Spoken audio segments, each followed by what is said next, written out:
down, I know you got me, baby. Baik, Assalamualaikum warahmatullahi wabarakatuh. Izin kami dari kelompok 3 akan membuat video pembelajaran psikologi olahraga. Yang pertama, yang terhormat Bapak Berto Apriano, SPD, NPD, PhD, sebagai dosen pengampu mata kuliah psikologi olahraga. Baik, materi yang pertama akan disampaikan oleh Fajri, itu pengertian kepribadian dan karakter atlet. Langsung saja. Baik, di sini saya akan menyampaikan materi yang pertama, yaitu pengertian kepribadian dan karakter atlet. Kepribadian adalah pola unik dari pikiran, emosi, dan perilaku yang membentuk cara seorang atlet berinteraksi dengan lingkungannya. Kepribadian cenderung stabil dan mempengaruhi cara atlet menghadapi latihan, kompetisi, dan tekanan. Sedangkan karakter adalah seperangkat nilai moral dan etika yang membentuk perilaku atlet, termasuk sportivitas, kerja keras, dan disiplin. Selanjutnya yaitu teori kepribadian dalam olahraga. Yang pertama adalah teori tipe kepribadian, yaitu membagi individu dalam kategori tertentu. Yang pertama itu ada tipe A, yaitu kompetitif, ambisius, agresif, dan mudah stres dalam situasi kompetitif. Yang kedua ada tipe B, yaitu lebih cenderung santai, lebih fleksibel, dan tidak terlalu kompetitif. Selanjutnya ada tipe C, lebih emosional dan reflektif, tetapi memiliki daya tahan mental yang tinggi. Selanjutnya ada T, teori sifat kepribadian, yaitu menganggap kepribadian sebagai kombinasi sifat yang relatif stabil. Model yang sering digunakan adalah Big Five personality traits. Yang pertama ada openness atau keterbukaan terhadap pengalaman, yaitu seorang atlet yang kreatif dan fleksibel dalam strategi permainan. Yang kedua ada conscientiousness atau ketekunan dan kedisiplinan, yaitu seorang atlet yang lebih terorganisir, bertanggung jawab, dan gigih. Yang ketiga ada extraversion atau ekstroversi, yaitu atlet yang percaya diri, aktif, dan nyaman dalam situasi sosial. Dan yang keempat ada agreeableness, yaitu kebaikan hati. Seorang atlet yang lebih mudah bekerja sama dalam sebuah tim. Dan yang terakhir ada neuroticism atau stabilitas emosional, yaitu seorang atlet dengan stabilitas emosional tinggi, lebih tahan terhadap tekanan dalam kompetisi. Baik, mungkin itu materi yang bisa saya sampaikan. Baik Bang, dari kelima teori sifat kepribadian tadi, apakah yang bisa Abang sampaikan tentang keterbukaan terhadap pengalaman? Nah, misalnya yaitu keterbukaan terhadap pengalaman. Mungkin keterbukaan kita saat kita bertanding di daerah-daerah luar, seperti di luar provinsi kita, yaitu kita lebih terbuka terhadap pengalaman kita sebagai seorang atlet. Mungkin langsung saja lanjut ke materi yang ketiga, yaitu karakter atlet yang sukses. Atlet yang memiliki karakter kuat cenderung lebih sukses dalam olahraga. Beberapa karakter utamanya itu disiplin. Disiplin di sini adalah konsisten dalam latihan dan menjaga gaya hidup sehat. Contohnya seperti pola makan yang sehat, latihan yang teratur, pola tidur. Lanjut yang kedua, di sini mental kuat. Mental kuat adalah tidak mudah menyerah dalam menghadapi tantangan. Contohnya saat kita bertanding, dari kecil itu kita pasti ada kegagalan atau kalah. Kita tidak boleh langsung menyerah, tetapi kita lebih rajin lagi dan lebih giat lagi latihannya.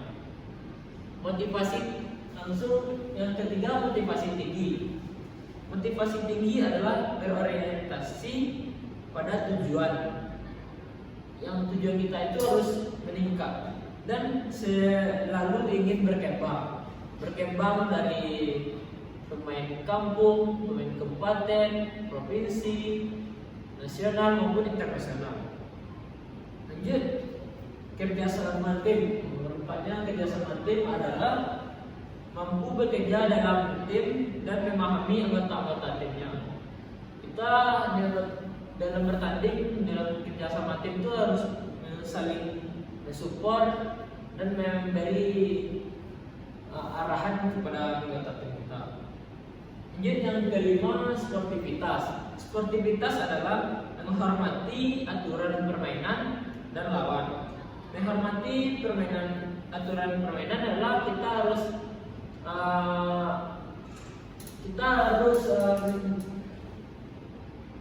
menjadi tidak boleh melawan keputusan wasit dan kita tidak boleh berkelahi saat bertanding. Itu contoh sportivitas.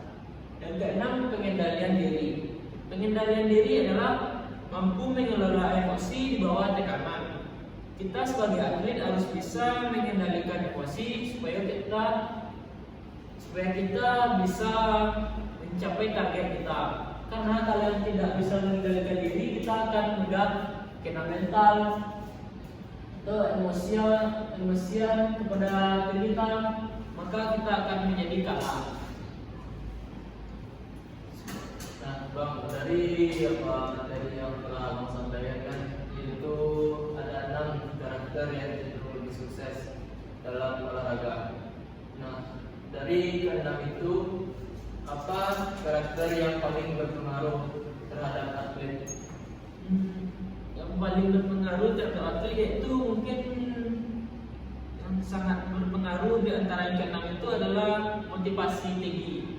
Motivasi itu sangat penting karena motivasi kita itu ingin memenangkan pertandingan atau mencapai target yang lebih tinggi, menjuarai.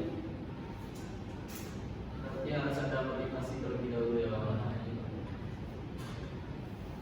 Lanjut, materi selanjutnya.